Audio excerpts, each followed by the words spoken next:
Well, thank you very much. It's been an interesting day from the standpoint of news. As you probably know, we've just seized a tanker on the coast of Venezuela, a large tanker, very large. Largest one ever seized, actually. And other things are happening, so you'll be seeing that later, and you'll be talking about that later with some other people. Very excitingly for me and for the country, we've just launched the Trump Gold Card. It was about 30 minutes from now. The site goes up, and all funds go to the United States government. It could be a tremendous amount of money. It'll also be able to have people like this keep, as an example, just one example. There are a lot of examples, people just buying them. It's somewhat like a green card, but with big advantages over a green card.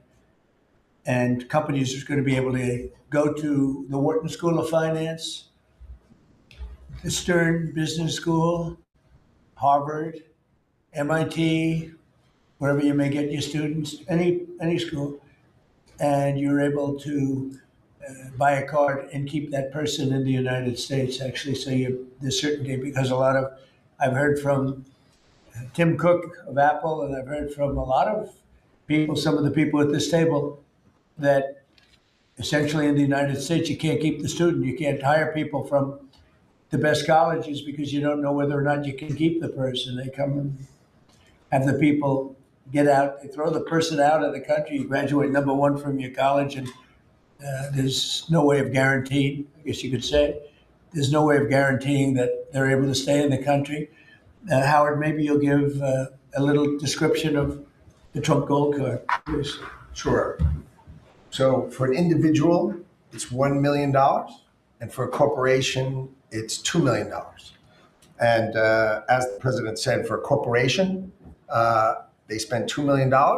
They can then have an employee, full vetting, the best vetting the government has ever done, $15,000 vetting to make sure these people absolutely qualify to be in America, absolutely qualify.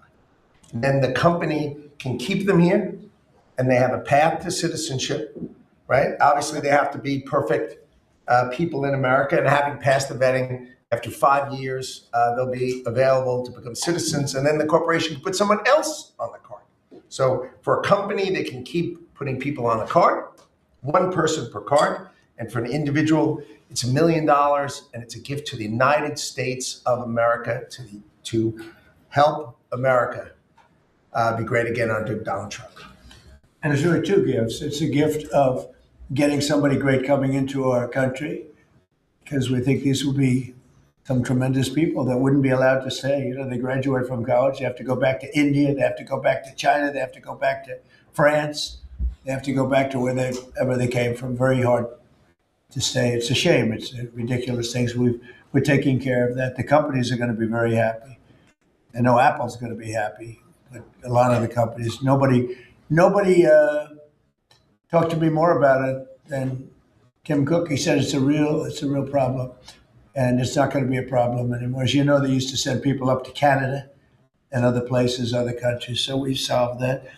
And the other thing is, it'll take in, we think, probably billions of dollars that will go to the Treasury of the United States, that will go to an account where we can do things positive for the country. So it'll be a great thing. We'll take in, I think, billions of dollars, many billions of dollars even.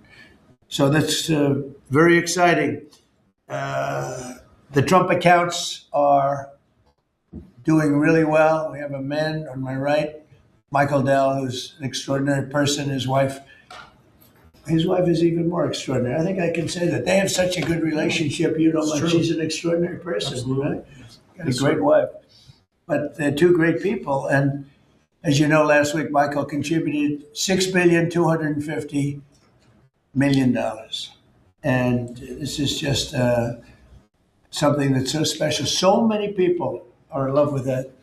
He understood it right from the beginning. It was his idea, and he understood it right from the beginning. Could you give maybe just a little description of why you loved it for such a long period of time? And we were able to get it through the great big beautiful bill, basically. That's how what gave us the authorization to do it. Michael, please. Yeah, absolutely, sir. So, when we first heard about this idea, the idea was that the government would give $1,000 to a newborn baby Right. in an account that they would own, and it would go in essentially the S&P 500 and compound. And when the child becomes 18, they could use that money to go to college, to buy a home, to start a business, to continue saving. And I thought that was a great idea. I thought that'd be great if companies matched the government's contribution, which we're doing. A lot of the companies around the table have committed to doing that.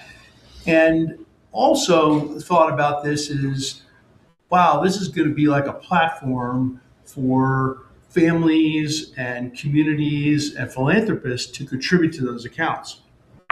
And so we originally started with the idea of, well, what if we gave some money to all the kids in our home state of Texas, right? We thought that would be a nice thing to That's do. still a lot. Yeah, it is. 1 out of 10 new kids in America are born in Texas.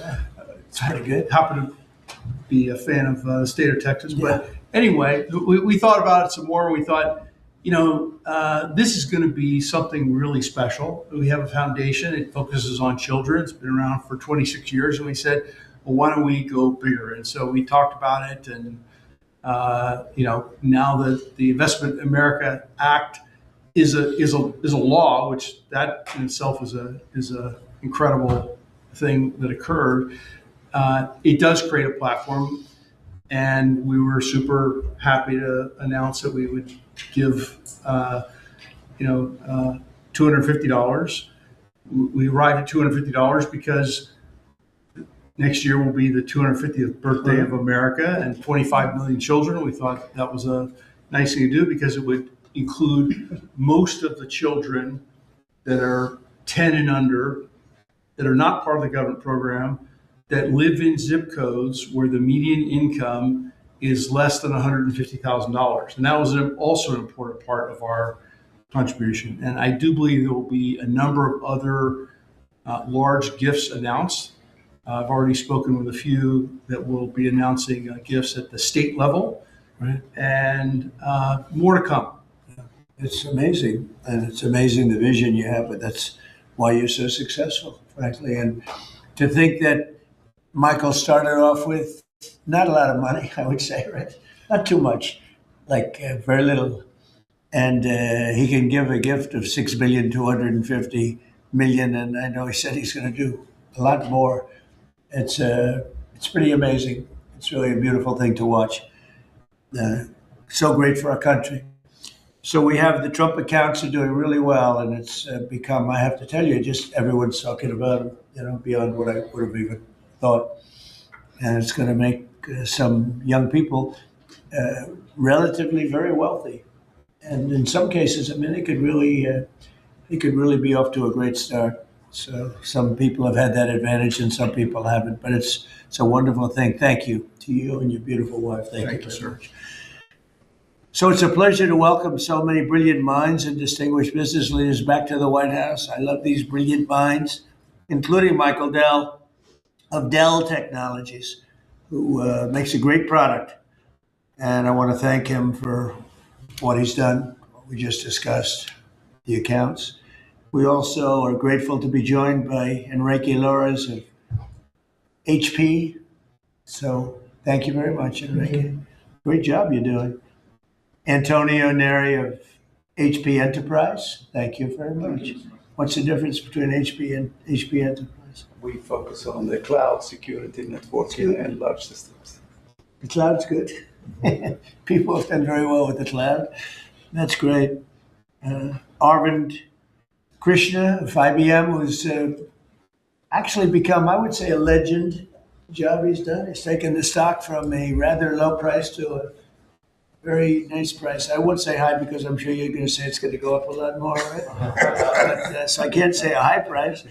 But he took IBM into a new stratosphere that nobody, I think, saw. If you go back to before when he took over the company, nobody would have even imagined that you'd be able to do what you've done. So congratulations, become a good friend. Cristiano Amon of Qualcomm, and thank you very much. Congratulations on the success. Thank you. I know a lot about your company. You've done amazing. And Executive Director of the Technology CEO Council, Bruce Millman. So, thank you very much. I think that these people know each other. We're going to be talking a little bit about technology today, and we'll take a few of your questions about technology. I'm sure you probably won't have too many of those questions. You'll be asking about some other things, right, Bruce?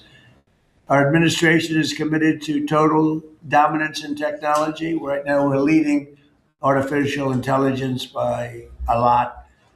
And I think, you look at what's going up, and we're writing rules, regulations. We want to keep it at the federal government level so it's simple for the companies, very important, frankly.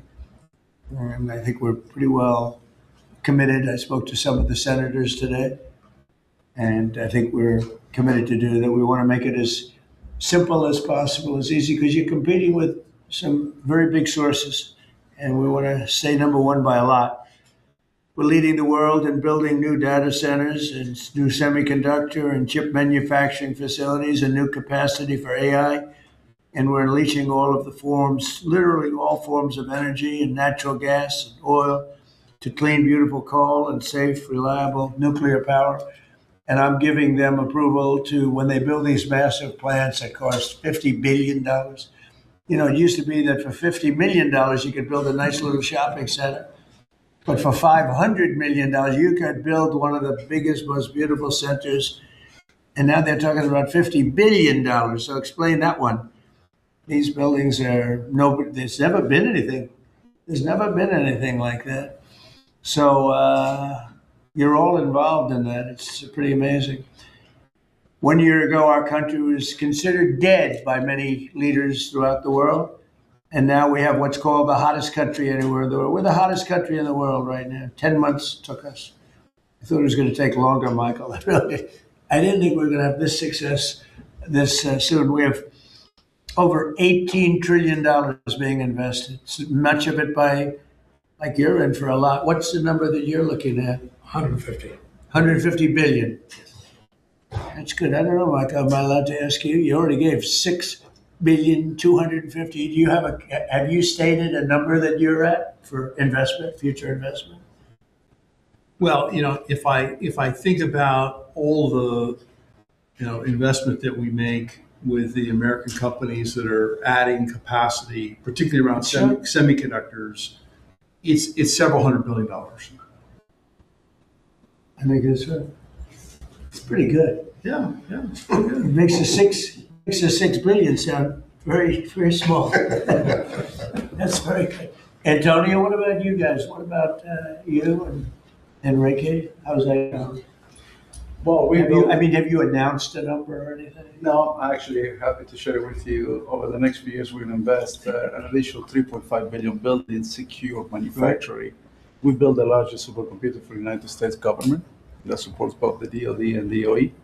So in the next 18 months, we're going to build the largest 5 supercomputers that will keep the United States ahead of the game, both in life science and AI, but also to keep ahead owning the entire stack at the national security level. Great. Are you doing that separately? Are you doing that together or No, separately? we are totally separate company. Totally separate, right? From our side, we invest in the years around $18 billion per year. So if you look at the next 5, That's right. it will be close to $100 billion. And we are going to be investing in AI at the edge, not only on data centers, but how to make AI available to customers in PCs, in headsets, in devices that they will be Right, using right. every day. Which is So it's the over next 100, frontier. over $100 billion. Yes, And you're doing well. HP is doing really well. yes. That's great. We're competing hard with Michael, but we're doing well. Are you direct competitors? Yes. You That's are. it. It's that. That's why they're on different sides of the table, sir. The old days would say, why don't you make a deal? I guess now it's not so easy to make We a can deal. have an arm wrestling match now. Yeah, instead of- And Cristiano, you've been amazing, right? Your company with the investments. How are you doing with We're doing investments? great. I think, Mr. President, you have a great decision. I think when you drove our company to continue to be innovating, and I think we're doing very good. We've been, in addition to doing phones, I think we're now, our chips are going to every car company in the world, all the car companies. We're entering today robotics. There's a lot of growth in robotics and the data center. New smart glasses going to be the future of mobile devices.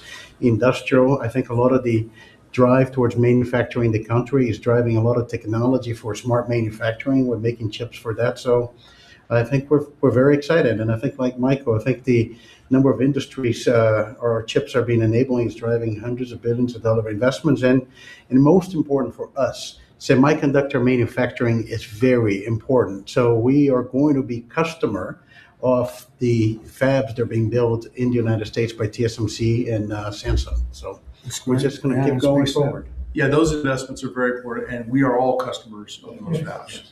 Those two are my customers too. So Memory stuff? Memory? we don't do memory. We do a lot of the Who's process. the king of memory? It's Micron and Micron's- SK Hynix. and Micron's Samsung. another one doing very well. That's great. Yeah, I heard you're doing fantastically. Congratulations. Thank you, Mr. President. The stock market has set a 51, think of this, 51 all-time record highs during the last 10 months. 51. You guys are big beneficiaries. You're setting the records, right? It's amazing. 51 times we've hit a new high. And in the history of our country, if you think about it, 51 times during the last 10 months. And Bruce, let me ask you, pull these people all together. How's it looking for technology? A lot of global competition, but you'd rather be playing our hand than any other hand in the world. We have a good hand right now, don't we? Joe Biden secured just really much less than $1 trillion of new investments in 4 years. And in 10 months, we secured more than $18 trillion. So 18 times the amount in 10 months what they did in 4 years. And they would have gone negative. They were heading toward negative. In other words, not $1 trillion, but it could have been 3 or 4 or 5 trillion less because people were leaving. So it was a big turnaround. In 10 months, the $18 trillion, it's a record. There's never been a country that's gotten anywhere near that. In the Middle East, when I left the Middle East, we brought back $3 trillion and lots of Boeing airplanes, like 300. And Boeing gave me the award for the greatest salesman in the history of Boeing, which was a nice little award. Every little plaque. The greatest, I think I've sold 1,000 Boeing planes. Can you believe it? Now all they have to do is make them. Okay, they got to make them, but they will. But we have made historic trade deals with the United Kingdom, China, Indonesia, Vietnam, Japan, the EU, Malaysia, Cambodia, El Salvador, Argentina, Ecuador, Guatemala, Switzerland, Liechtenstein, Thailand, and South Korea, and many others. And a lot of it's based on the November 5th election result, which was a massive victory. We won all 7 swing states, the popular vote. We won the Electoral College by a landslide. We won counties. The counties, they do it. I don't know, to me, it's the most accurate of all in many ways. We're 2,700 counties against 525. That's pretty good, right, Cristiano? Pretty good. 2,700 against 525. 525. That's why when you see the maps are all red, except for 2 little blue lines on the right and the left side of the map. They're probably changing too. Americans are great builders, and in the Trump administration, America is once again a country where innovators get a green light. You have the greatest innovators in the world at this table, and representing a lot of their friends who are competitors and friends, but we're really on a big move to get rid of red tape so they can run their businesses and not have to wait 10 years for an approval. In the old days, getting some of these approvals for plants that are already being built would have taken 10, 15, even 20 years prior to rejection. You get rejected. You'd work 20 years and then you'd lose 5-4. And we're getting plants approved in a matter of weeks. The biggest plants ever built in a matter of weeks. For every new regulation, we're slashing more than 10 old regulations. So we're not allowing regulations unless they slash 10 old regulations. We did that in the first term, and we cut more regulation than any administration ever. In our first term, we have the all-time record. I think we're exceeding it here. In fact, now it's 1 in 24 is the number we're at. It's 1 in 10 you have to do, otherwise we're not letting you do it. But we're actually up to 1 in 24, so we get rid of 24 regulations for everyone. That's not a bad deal, right? And it's been very exciting, actually. But including we're allowing 100 in the Great Big Beautiful Deal. We're allowing 100% expensing for capital expenditures, including investments in factories and equipment and structure. So including even structure. So that if Michael goes out and builds a factory, you can take it against tax immediately, the whole thing. You don't have to wait 38 years or do it over a 38-year period. And I think that's what made the first tax cut, which we, by the way, got extended in this tax cut. So, and you add it up, it's the biggest tax cut in the history of our country. But I think that the expensing factor, and it's good for 10 years too.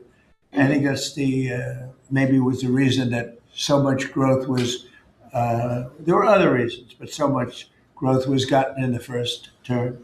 So earlier this year, I said that the challenges of our time demand a new spirit of patriotism and national loyalty in Silicon Valley, smart people, and from the whole technology sector. And that patriotism is on huge display here in this room with some of the most brilliant people.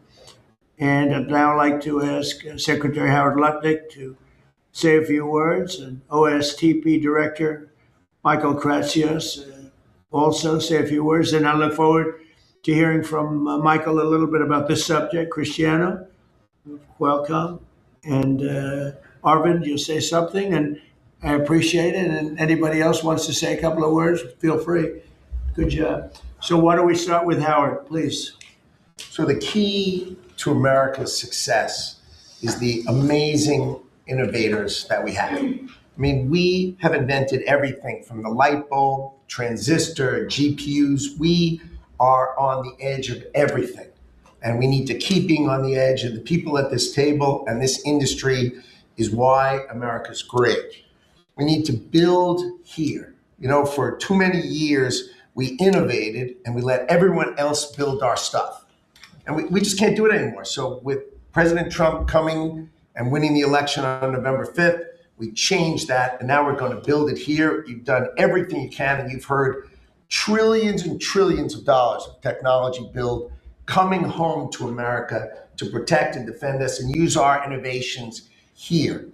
You're driving interest rates lower, and you're going to continue to drive them lower. That makes it cheaper. It makes it more exciting to build here. You're blowing out the regulatory deep state so that people can build here and do it fast. And the last thing is, because of our investment in energy, that drive down the cost of energy for all Americans, including the people who are building here, drive down the cost of energy. It's great for America. Put all of that together, and you're going to see the greatest growth the United States of America has ever seen. You're going to see north of 4% next year, and then it's going to go up from there to 5s and 6s.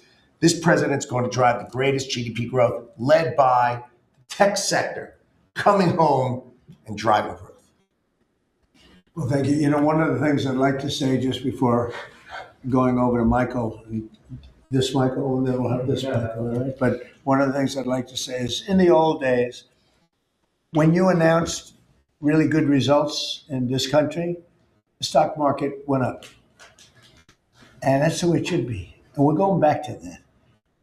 Because otherwise you can never really attain true greatness. In other words, GDP at 4. Oh, 4 is so high. let's raise interest rates and kill it. And we're going to go back to the old days. When we announce great results, it doesn't mean we're going to raise interest rates and try and kill it. It means that instead of 4% GDP or 3%, which I said so wonderful, 3%, it should be able to be 20 or 25%. I don't know why it can't be. You shouldn't kill it. And so we hope that if this country announces great results, because you're going to see great results over the next couple of years, all these plants, and I'm not just talking about AI, we have the biggest number of auto plants planned. Toyota just announced $10 billion in plants built, various couple of locations, few locations in the country, just a little while ago. They're all coming here. They're coming here because of tariffs, because they don't want to pay tariffs, but they're coming here because of the election and the mindset. But when we announce good results, the market should go up. Now it's when you announce good results, Michael, the market goes down because they say, oh, that means things are good. That means we're going to kill it by raising interest rates. I think it's really wrong. It should be the opposite of what it is now. It should be the way it used to be. We announce good results, the market should go up, and we should keep driving it up and have it keep going up and let it be much, much bigger, much, much better. And, growth doesn't mean inflation. They're always afraid that, and if there is inflation, that's okay, then we can slow it down. But we should be able to do a lot better than 3 and 4. We're scheduled to be at 4%, which is pretty amazing because we have a deadhead Fed hair. I mean, this guy, the head of the Federal Reserve is a stiff. And, you fight that. It's amazing. We fight that, and yet interest rates are going down, except with him, not too much. He did a rather small number that could have been doubled, at least doubled. And that's the other thing. I think the rates for the United States are always the lowest in the world because without us, there is no world. Without this economy, there's no world. You could go to some of these wonderful countries that you think are so great. Well, one of the reasons they're great is because we allowed them to get rich off of us. We didn't charge them anything. You look at some of the deals. I don't want to use Switzerland as an example, but Switzerland paid almost nothing in terms of a tariff or tax or whatever you want to call it, license.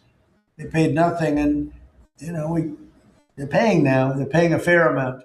I had them at 39%, but I decided to be nice. It was nice, and I think they like us a little bit better. But the money you're talking about is enormous. Our country is a very rich country, but if we do well, the market should go up and the value of our country should go up. And if we do poorly, the market then should go down. It shouldn't be the opposite. And if we go up, we should encourage it to go up more. And those numbers, when you say, 3% of GDP or 4% of GDP, they should be much higher. So, I wanted to say it. I do say it. I believe it. And we have to get a mindset that when a country's doing well, you don't want to kill the growth. That's what they're doing. They kill the growth. I don't know if you guys even agree with that. They kill the growth because they're so afraid of inflation. But you can have tremendous growth without inflation. Everything goes up with the growth, but that's not inflation. So I think we can do much better than traditional numbers.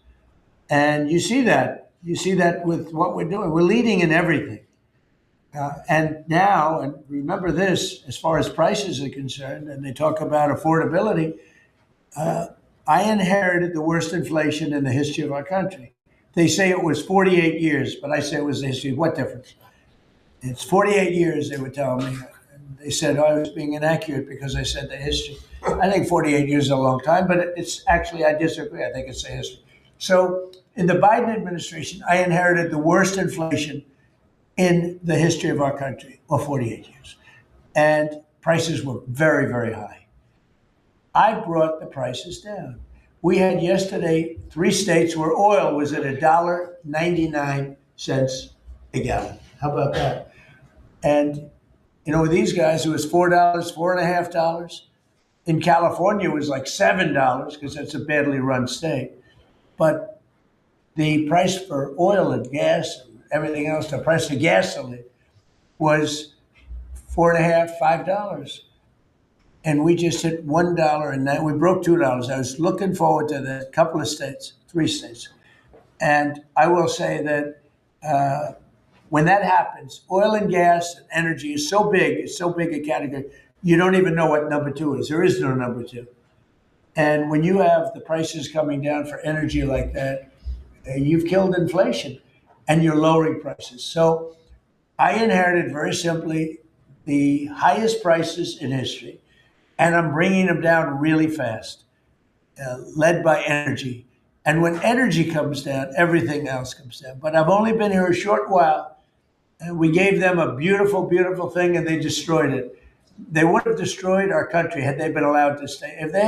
If we didn't win this election, if we had Kamala, who's the same as Joe, low IQ people, but if we had Kamala, as you would have a country that would be right now in ruins. I believe that 100%.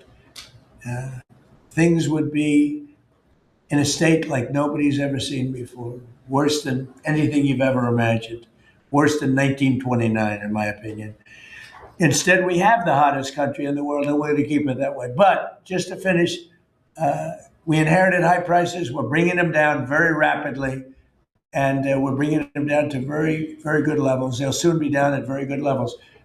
Michael, please go ahead. Absolutely. As everyone in this room probably knows very well, leadership in science and technology has been foundational to our economic and national security for decades. And because of the policies that you have championed and the private sector partnerships that you have made, America currently is leading the world in S&T, and it's benefiting all Americans every day. The one thing that I want to remind this group of, and many of you know, the president has been arguing for American leadership in AI well before ChatGPT was even invented. The president signed an executive order on artificial intelligence leadership in 2019, which set the stage for the revolution that we're seeing today. In the past year, we've built on that. We signed out the AI action plan in July of this year, which the president launched here in Washington, along with 3 EOs. And I know a lot of that effort is around creating a regulatory environment to allow for companies like yours to thrive and for the applications that you build to have the biggest impact on Americans every day. So thank you for everything that you do. And I know we're going to keep working together to make sure that America is the home for the next great technological discoveries. All right, thank you, Michael. And Michael? Thank you, sir. Well, look, we greatly appreciate the focus the administration has on lowering energy costs. And energy is the substrate of manufacturing at the industrial level, and really an incredibly important input to the economy. We can't be competitive without a super low cost energy industry. And had a great meeting earlier today with Secretary Wright, and really appreciate all the work that he's been doing. This is, of course, incredibly important when it comes to AI, because it does consume a great deal of power. All the semiconductor manufacturing consumes a great deal of power. Another big area of focus for us is how we can take all this great AI technology, the AI stack of the innovative companies here in the United States, and sell that around the world. And I'd like to ask Arvind to speak a little bit more about this. Arvind? Thank you. So, Mr. President, first, we really would like to thank you for everything you're doing for economic growth, as you said. I completely agree with you. Economic growth then drives a lot of other benefits to everything else. We also want to thank you for all the work you're doing on deregulation and making things easier for business to participate in that growth. Michael spoke of the AI stack. It's incredibly important that under the action plans that you have laid out and Michael Kratzer just spoke of, we really help promote the AI stack, which is not semiconductors only. Those are incredibly important, but it's semiconductors, it's software, it's the systems, which many of us here build, and it is the software applications on top. The ability to take those to all our friends in countries, so all the friendly countries, is going to be very, very important. And we wish to work with your government to make sure that we can do that, because otherwise we're afraid that competing countries are going to be able to get that stacked. So we would say that. Anything that you're looking at that we can help you with so that you create a bigger and better IBM and hire a lot more people? Anything you need? A few countries, we will speak to members of your administration to make sure that those can go and that barriers get lowered for being able to do it quickly. We agree guardrails are necessary, but lower barriers would be very, very helpful. You mean tariffs? No, Because are these are they tariffing you making your life difficult? Are they doing anything else to make your life difficult? it's the ability to take certain systems which have semiconductors inside them into these countries. So right now, because we have controls on where all the semiconductors can go, then the entire system is restricted. That's what we want to do. The same as How many countries do that? Probably a half dozen. So I can tell you the countries already. I know. yes, I know every country very well. and We have ways of combating that quickly. So you'll let me know. And the last part I'd like to say is I'd also like to thank you for all that you're doing to help modernize government itself, because we think that that's incredibly important. You made a number of announcements, but a couple that I'd just like to point out. We worked with Commissioner Frank Bisignano to help make Social Security better. So I would like to thank you for your help on that. And we'll work with him on making IRS. He's done a fantastic job. He is. Frank's great. He's done a great job, Frank. He's had a great career, actually left a tremendous career where his salary, I think, was 100 times greater than it is now. And he was at JP Morgan Chase, and he did a great job at Social Security, quickly. And we hope to help him replicate that now at the IRS also. Very good. Thank you very much. Good job. Cristiano, please. Yes, just a few points. I think, first of all, Mr. President, thank you for your vision. Thank you for understanding the importance of the American private sector and industry, I think, in the growth of the economy. I want to just build on some of the things that were said by my colleagues. I think we have built probably one of the most advanced technologies in the world. And part of it is because I think the commitment to innovation that we have in the country, but also the fact that it has been American technology for the world. So I think we have an incredible opportunity. When I think about what Michael said about exporting AI, I had a conversation with Secretary Howard. Now that the trade deal's been made, is an opportunity to really build on those trade deals and export, I think, American technology.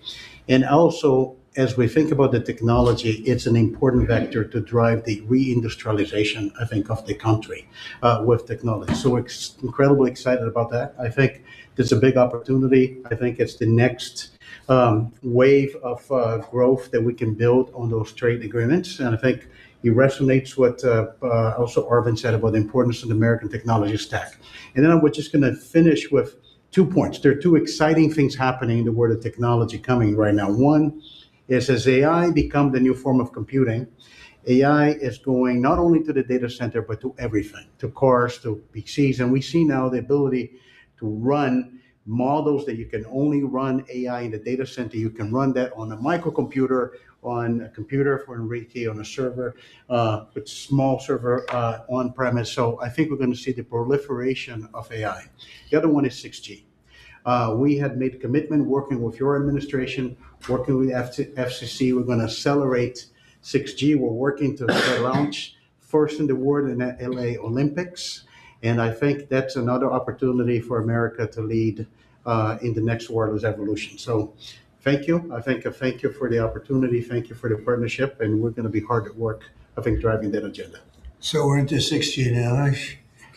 I just finished 5G. I was a leader on 5G, getting that done. And now they're up to 6. Let's do it again. What does that do? Give you a little bit deeper view into somebody's skin? See how perfect it is? I like the cameras the old days. So they just had a nice feature. Now they cover every little. Let's see, Michael, well, you're in good shape. You're not gonna, but I tell you, it's the 6 is coming, huh? It's coming. Does it ever end? And what happens? You'll be into 7, right? Before 6 gets old, you'll be into 7. Anybody have anything else to say? Anybody? I think that the other thing is we want to thank you as well for the openness of your organization and your team.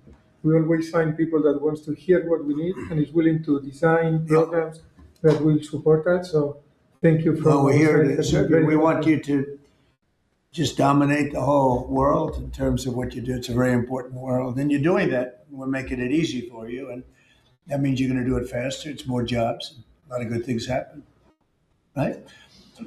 Go ahead, please. Mr. President, you may not recall, but in your first term, you actually sponsored the Department of Energy to build the largest systems ever built. And thanks to your sponsorship, the Department of Energy owns the 3 top supercomputers in the world.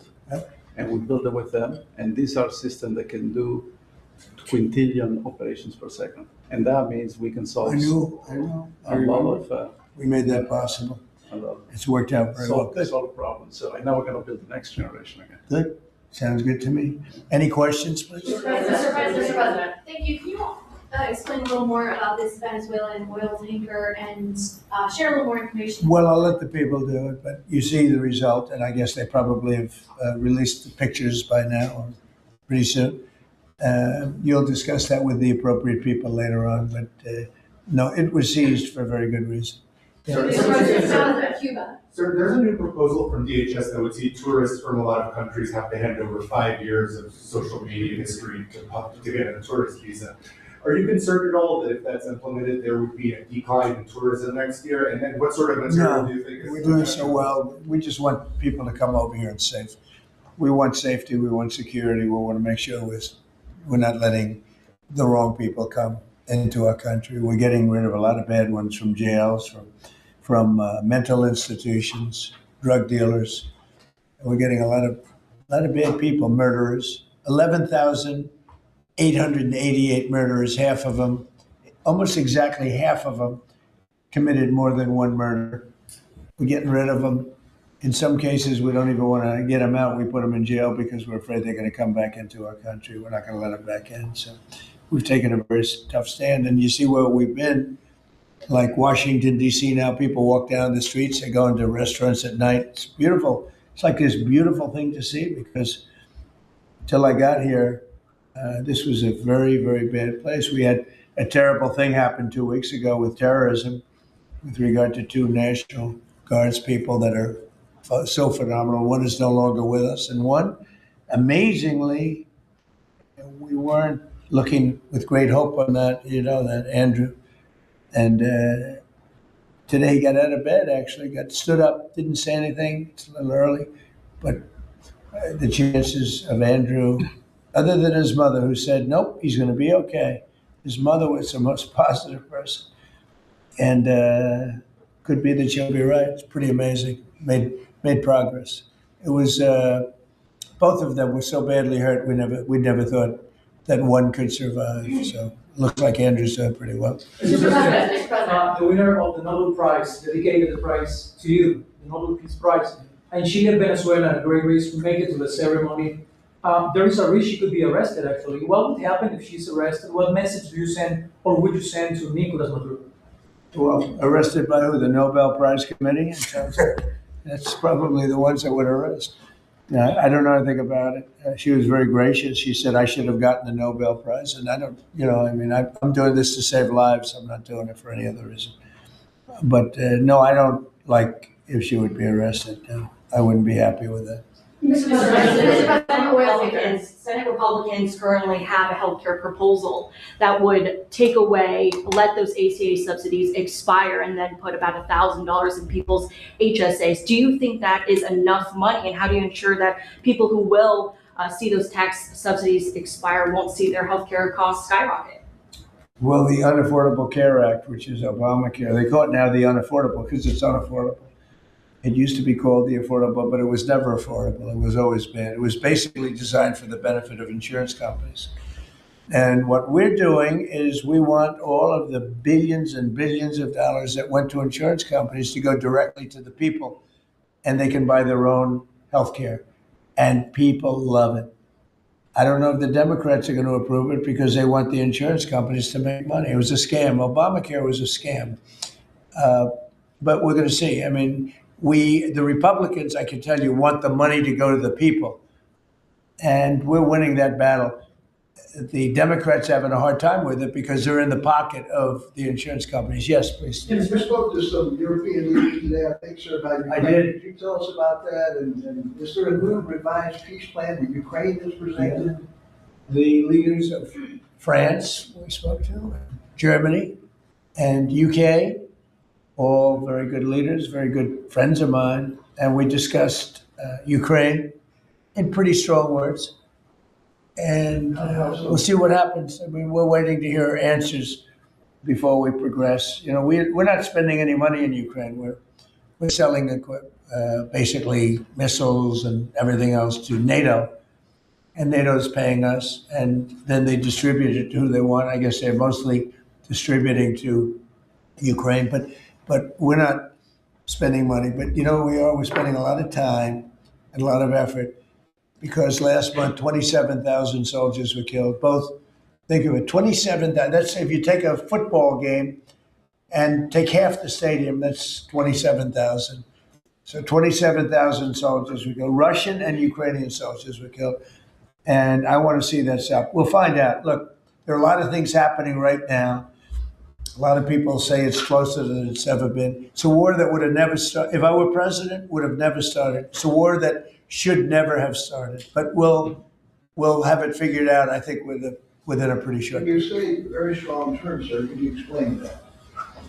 Well, I think we had some little disputes about people, and we're going to see how it turns out. And we said before we go to a meeting, we want to know some things. You know, they would like us to go to a meeting over the weekend in Europe, and we'll make a determination depending on what they come back with.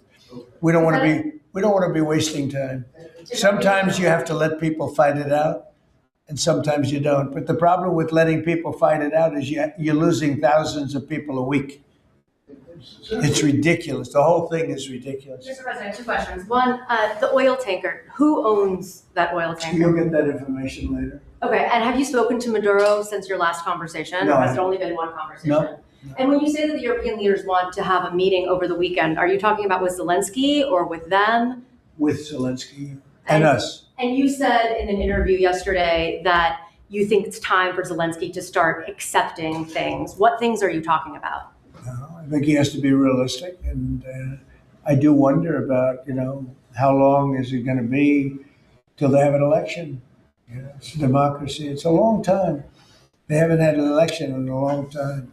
It's losing a lot of people, and it's possible that the people, you know, if you look at the polls, I will say 82%. There was a poll that came out. 82% of the people are demanding a settlement be made. Ukrainian people. They want to see a settlement be made. I understand that they're losing thousands and thousands of people a week. They want to see it ended. And I do say, you know, at what point, when do they have an election in Ukraine?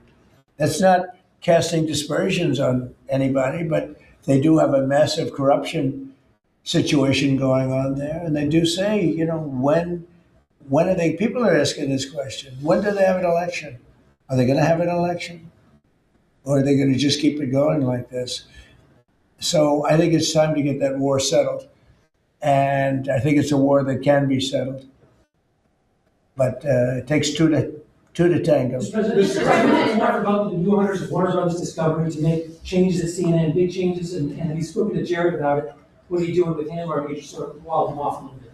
So what do you want to know? What changes do you want to see at CNN under new Well, ownership? I'm not involved in that. I will be probably involved, maybe involved in the decision. It depends. You have some good companies bidding on it. I think the people that have run CNN for the last long period of time are a disgrace. I think it's imperative that CNN be sold, because you certainly wouldn't want to put people, just leave those people with some money, good money, and CNN, so that, you know, they can spend even more money spreading poison, because it's lies. It's a disgrace. So I wouldn't want to see the same company end up with CNN, the same company with money, because right now they don't have too much money, but they have value, I guess, based on the bids. So you've got value. But I think CNN should be sold because I think the people that are running CNN right now, are either corrupt or incompetent.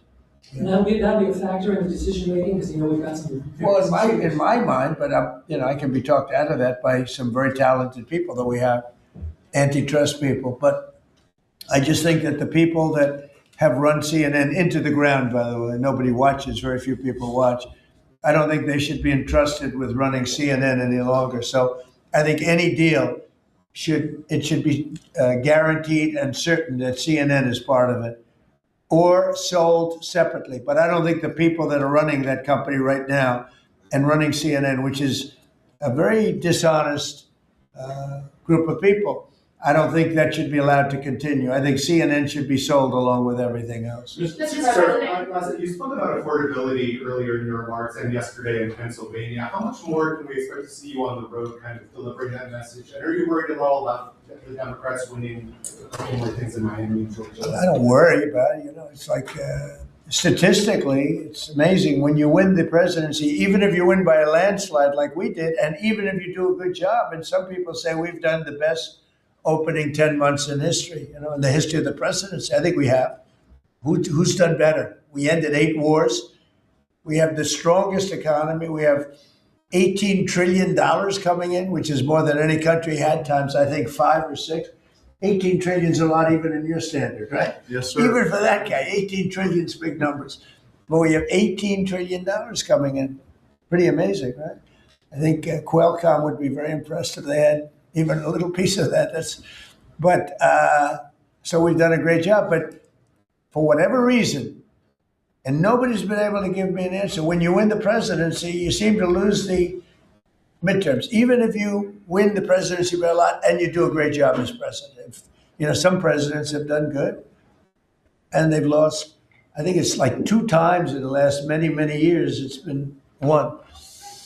I don't know why. It doesn't make sense. Usually I can figure things out, but I don't know why, but that seems to be. But other than that, we should win because we're doing great. The economy is roaring. I think the economy is only going to go, better with all this money pouring in. We have factories being built. And forget about AI. We have AI more than anybody. We're leading AI by a lot. But we have many car companies coming in from Canada, from Mexico. They're coming in from Mexico. They're coming in from Canada, from Japan, from Europe, all over Europe, Germany, all over Europe. We're doing great. But for whatever reason, it doesn't matter how well they're doing, good and bad. The bad you understand, but even when a president is doing well, they seem to not do well in the midterms. So we're going to try and change it. There should be no reason for it. If anybody at the table can figure out, Bruce, a nice psychological reason, but so I want to win, and winning the midterms is important. People want us to win the midterms, and I think we have great spirit. We should win the midterms, yeah. Under Joe Biden's administration, during COVID specifically, Biden removed the safety standards on abortion drugs. Now I'm hearing from a lot of pro-lifers that they're very anxious because yesterday Bloomberg reported that your FDA is slow walking a review of the abortion drugs that Secretary Kennedy promised. Yeah, I How don't soon know. do you want to see that? I'll find out. I'll ask them. Do you want to see it? I don't think they're slow walking anything, but I'll find out. Yeah. Mr. President, Any update on the clashes between Thailand and Cambodia, sir? Yeah, I think I'll have to make a phone call. I was going to say that the Thailand and Cambodia, one of the 8 that I settled, they've been fighting for a long time. They've been fighting for a very long time, many, many, many decades. But I got along great with both. I found they were 2 great leaders, 2 great people, and I settled it once. I think I can do it pretty quickly. I think we're scheduling a phone call tomorrow Mr. President, with Thailand. on the Fed chair. With Thailand, if just to answer Steve, with Thailand and Cambodia, I think I can get them to stop fighting. Who else can do that? Think of it. Settled 8 wars. Every once in a while, one will flame up again, and I have to put out that little flame. I have to put it out, but we're going to put it out again. So I think I'm scheduled to speak to them tomorrow and see if I can. It was unfortunate what happened. I know exactly what happened. It got started a little bit, but we'll see if we can put it down. We're interested in the seizure of this tanker. What happens to the oil on that ship? Well, we keep it, I guess. Where does it go? What port does it go to? Well, you have to follow the tanker. You know, you're a good newsman, just follow the tanker. Do you know where Follow, it's going? Was it going follow to it, get a China? helicopter and follow the tanker. Is it true it's going to But we're Cuba? gonna, I assume we're gonna keep the oil. Mr. President, on Fed Chair, Kevin Haskell said you were going to announce your decision within the next 2 weeks. Is that correct? Maybe. Are you doing your interviews with finalists today? Well, I'm meeting with Kevin Warsh today, so I'm meeting with him. And I sort of have a very good idea what I'm looking for. Again, I'm looking for somebody that will be honest with interest rates. That's all. I just want honesty. Our rate should be much lower. Our rate should be the lowest rates in the world. Because all these countries that you see, you know, with low rates, many of them are low because of us, because they suck so much money out of us. But that's not happening anymore. We should have the lowest rates in the world. And without us, none of them really exist as an economy. I mean, I can show you these really prime, really wonderful countries. They've had nothing but success. It's because they took so much out of the United States. I mean, it's one of those little problems. I want to see that when we do well, we're rewarded for doing well, not the way it's been for the last pretty long period of time. Are you asking Mr. for President, finalists to pledge to lower Mr. rates? Are you asking these finalists to pledge to lower rates if No, you become the chair? No, I'll be asking questions and I'll be able to figure it out. Mr. President, we have three countries sending drugs to the US, Mexico, Venezuela, and Colombia. And you talked to the president of Mexico, you already talked to Nicolas Maduro. Have you considered talking to the president of Colombia, whom you call a drug dealer? No, I haven't really thought too much about him. He's been fairly hostile to the United States, and I haven't given him a lot of thought. He's going to have himself some big problems if he doesn't wise up. Mr. President, Colombia is producing a lot of drugs. They have cocaine factories that they make cocaine, as you know, and they sell it right into the United States. So he better wise up, or he'll be next. He'll be next too. And I hope he's listening. He's going to be next. Yes. Mr. President. Because we don't like people when they kill people. And they sell drugs, they kill them in the United States. And Colombia is a major manufacturer of drugs, meaning cocaine in particular, as you know. Thank you, Mr. President. Thank you. Multiple House Republicans in recent weeks, days, have been critical of Speaker Mike Johnson. I wanted to ask you if you're still confident in the Speaker to keep his conference together ahead of the midterms, and how often are you speaking about him? I think Mike Johnson is great. You know, he's had a majority of 2, 3, 4, then back to 2. We actually had 1. So we were 1 heart attack away from disaster. So everybody prayed for everybody's health. I think Mike Johnson's been a fantastic speaker. I mean, a very hard job because, you know, when you have a small majority, and we got the biggest bill in the history of our country approved, the Great Big Beautiful Bill. I call it the Great Big Beautiful Bill. There are different names for it, but to me, it's a Great Big Beautiful Bill because it gives the biggest tax cuts in history, the biggest regulation cuts in history. No tax on tips, no tax on Social Security, no tax on overtime. I think Mike Johnson's been a great speaker. I think few people could have done that job. Do you want to see another big package move through Capitol Hill the next year, or? Well, we don't need it because we got everything. You know, this was supposed to be 17 bills. I think it was my idea, but, you know, with the concurrence of people that have done this a long time. And I said, why don't we make it 1 bill? Because it's very hard to get things approved by the Democrats. And it worked out because there was something good for everybody. If we would have done 17 bills, we wouldn't have gotten a third of them approved. There was something great for everybody in the one, you know, the Great Big Beautiful Bill. If I could Brian? follow up, yes, good to see you, Mr. President. Hi. I can follow up on the event last night in Pennsylvania, huge crowd turned Yeah, out there. big crowd. It seemed like Rally Trump was in prime condition last night. You enjoyed it. Can you just give me your thoughts on that? Then I do have a question on the gold card. Last night was amazing in Pennsylvania. We had a tremendous crowd. It was like freezing. And the people, the thousands of people on the sidewalk trying to get in and the streets.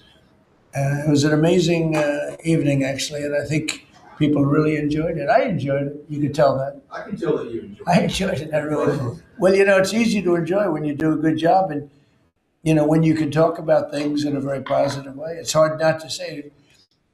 We have potentially the greatest economic boom in the history of the world.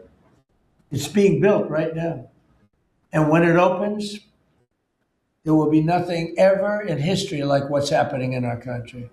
And, you know, Washington, D.C. is safe, and Memphis is now. Look at Memphis. Crime is down 60% in Memphis. We just got there 3 weeks ago. And we're going to have New Orleans. New Orleans was we just sent a group of people there, and crime is down 28% in about 3 days. No, we do a good job, you know, and these are central casting people. These people they're very tough people if they have to be. They're very good, they're great patriots, but they are the toughest, and they don't take any nonsense. And every place we go, we knock down crime. Too bad that we're not invited more into Chicago, because we could save Chicago very quickly. But even that, we're doing it on a minimal basis until, you know, at some point we'll just go in and do what we have to do if the governor doesn't wise up. They got a bad governor, they have a bad mayor. I would say they're both incompetent, but it's hard to believe that people don't want to stop crime. We could stop the crime in Chicago in about 2 weeks. Go ahead. My question is on the gold card. And I apologize if I missed the answer to this. Is there a limit to how many gold cards these companies can buy? Howard? So the program is part of the already approved visas. So we're just going to have great people come into this country. You know, the average green card holder earned less than the average American. So they were more likely to be on the dole and be on our assistance programs than average Americans. And the idea is from President Trump, he wants to raise it, bring in the best people into America. So same visas, but now just full of the best people. Basically, it's a green card, but much better, much more powerful, a much stronger path. And a path is a big deal. Have to be great people, but much stronger path. And it also, in addition to that, helps companies, because not only for companies, but if IBM gets somebody number one in his class at the Wharton School of Finance, and you're dying to get the person, but you can't guarantee the person stays in the country, because oftentimes they'll say, I'm sorry, sir, you got to get out of here. You have 24 hours, right? And you say, where's my employee? Now IBM can buy a card, and that employee can be there for essentially a very long period of time. Mr. President, could you tell Bruce? It's so needed for the companies. You know, it's needed for others, but really it's basically a much better form of a green card. And you can't get green cards. They are impossible to get. This is much better than a green card. Yeah. Yes, so did you tell Bruce Blakely not to run for governor, or that she should think about not running for governor?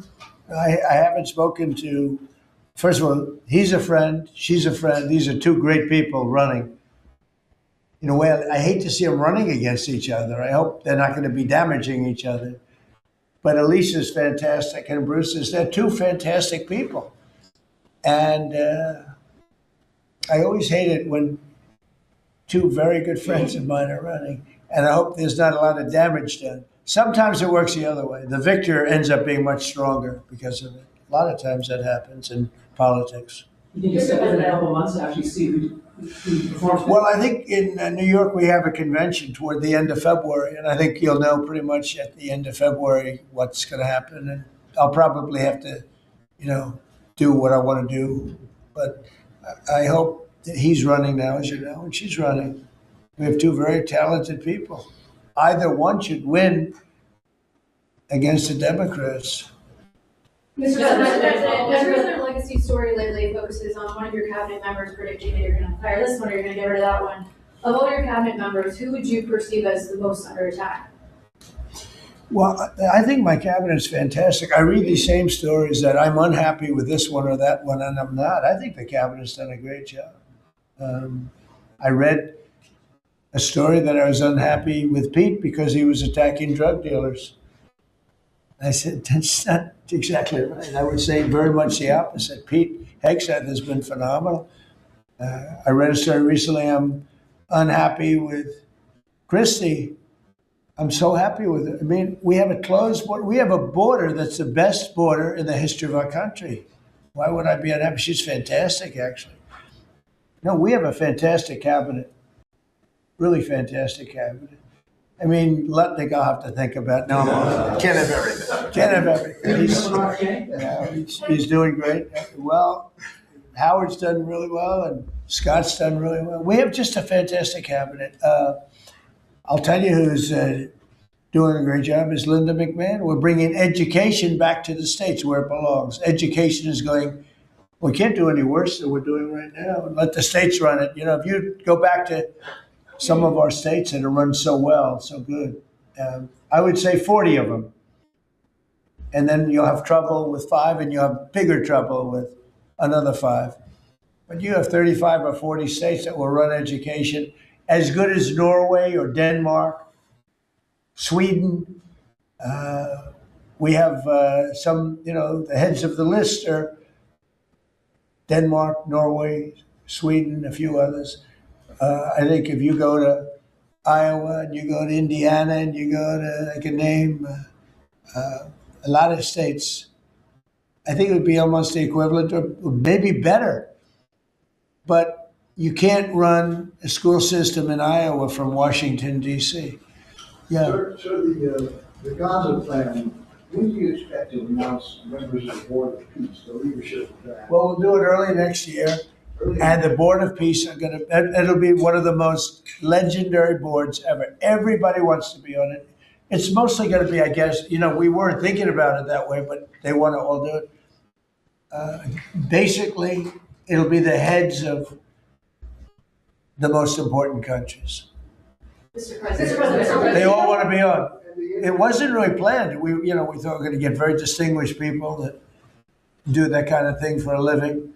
But really, it looks like it's turning out to be they want to be on the heads, the kings and the presidents, prime ministers. They all want to be on the Board of Peace. Mr. President, as a follow-up to last night's rally, can you clarify, you have called the affordability crisis as a Democratic hoax, but you also want to make America affordable again? No, the word that they use is a hoax, and because they're the ones that caused the problem. I'm talking about when you're trying to say it a different way. Now, it's pretty simple, though, if you listen. It's a hoax where they created the problem. They're the ones that gave the high prices. So when they use the word affordability, they shouldn't be using that word because they're the ones that created this problem. They created the highest inflation in history, and they created the highest prices in history. And now we have to get those things down. But when they go, they look and they say affordability. They never discuss it. They just say the election's about affordability. Well, it may very well be. I think it's also about still the border. You have to remember the job. The sad thing is for 7 months, we've had no people come through our border. Nobody can even believe it.